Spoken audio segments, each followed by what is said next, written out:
A brief history of Egyptian art. Art is an essential aspect of any civilization. Once the basic human needs have been taken care of, such as food, shelter, some form of community law, and a religious belief, cultures begin producing artwork, and often all of these developments occur more or less simultaneously. This process began in the pre-dynastic period in Egypt, circa 6000, circa 3150 BCE, through images of animals, human beings, and supernatural figures inscribed on rock walls.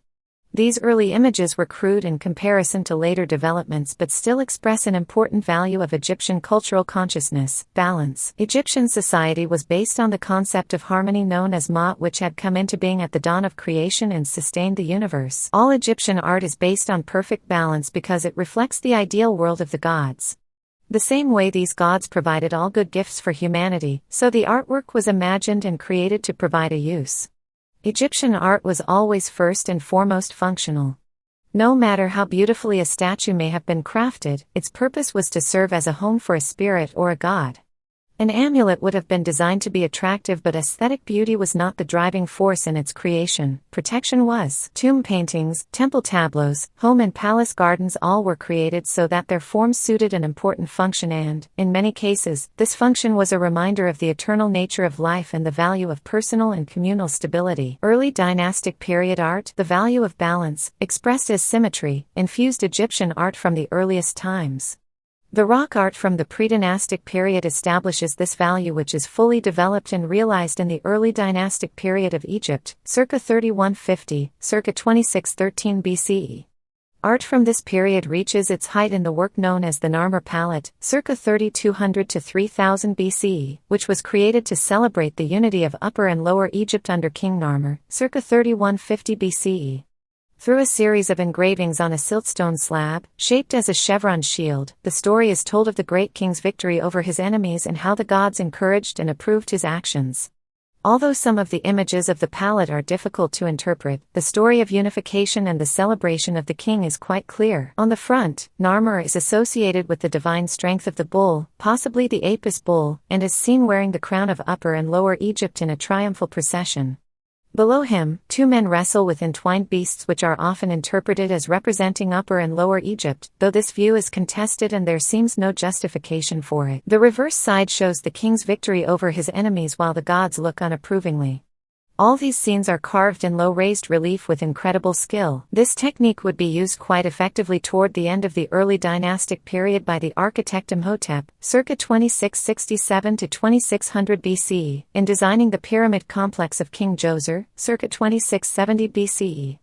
Images of lotus flowers, papyrus plants, and the Died symbol are intricately worked into the architecture of the buildings in both high and low relief.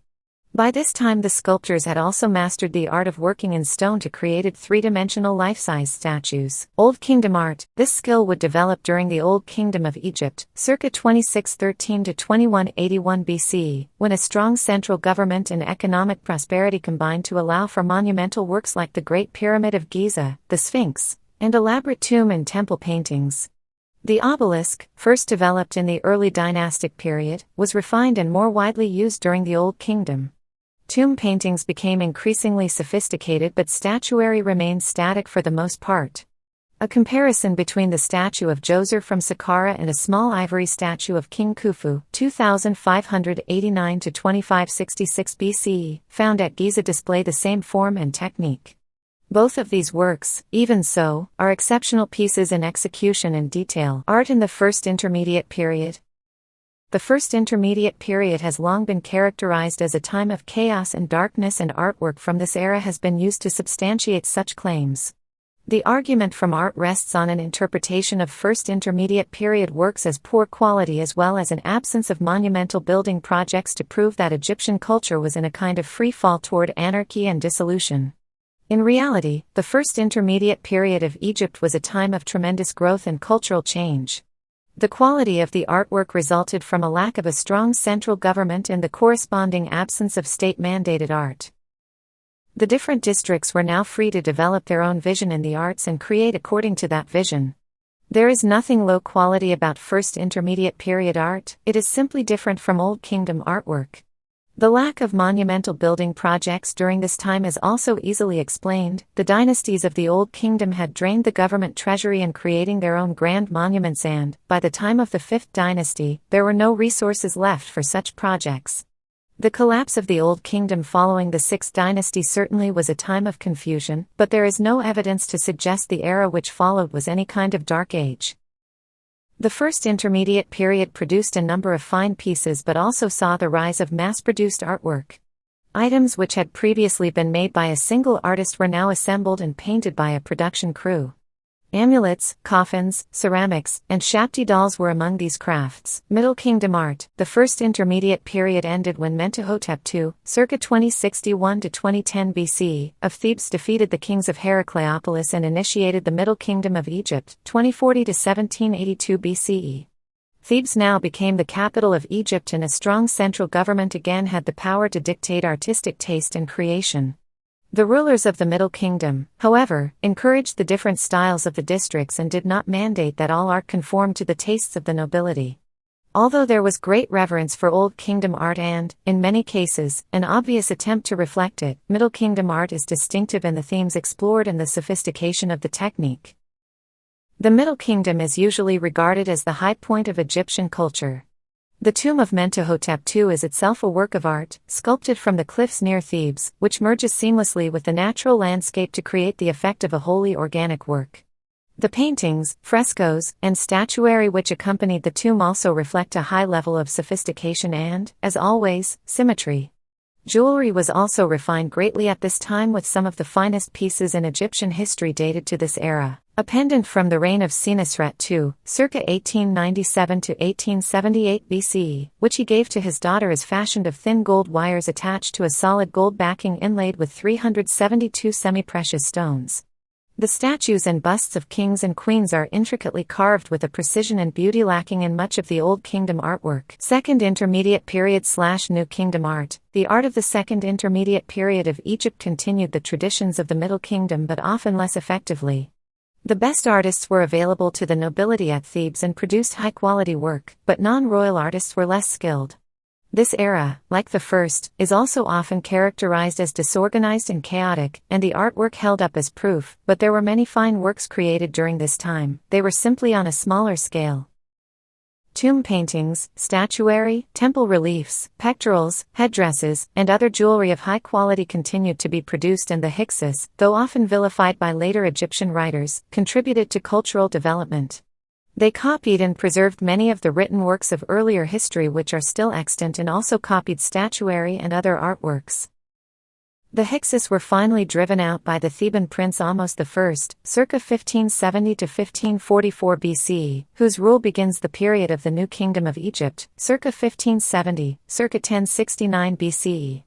The New Kingdom is the most famous era of Egyptian history with the best-known rulers and most recognizable artwork.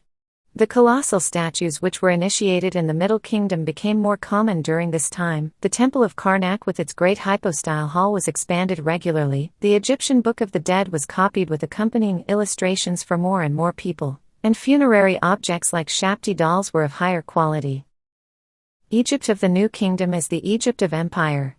As the borders of the country expanded, Egyptian artists were introduced to different styles and techniques which improved their skills. Later periods and legacy. The skills acquired would continue through the Third Intermediate Period of Egypt, circa 1069 to 525 BCE, and Late Period, 525 to 332 BCE, which are also negatively compared with the grander eras of a strong central government.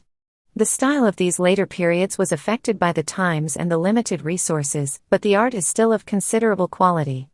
Egyptologist David P. Silverman notes how the art of this era reflects the opposing forces of tradition and change. 222.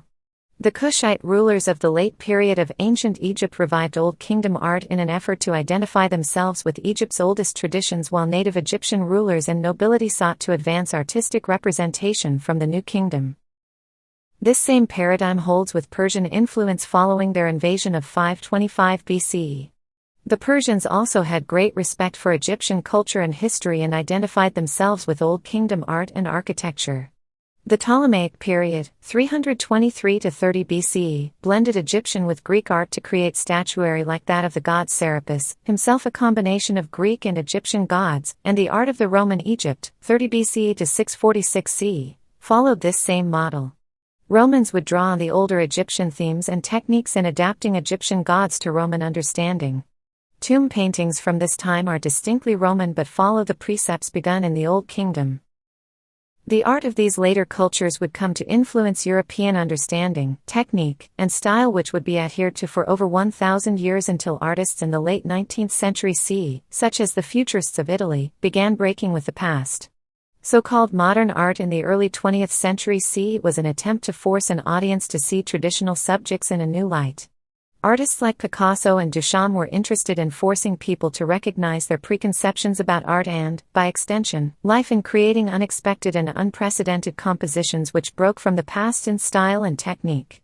Their works and those of others were only possible, however, because of the paradigm created by the ancient Egyptians.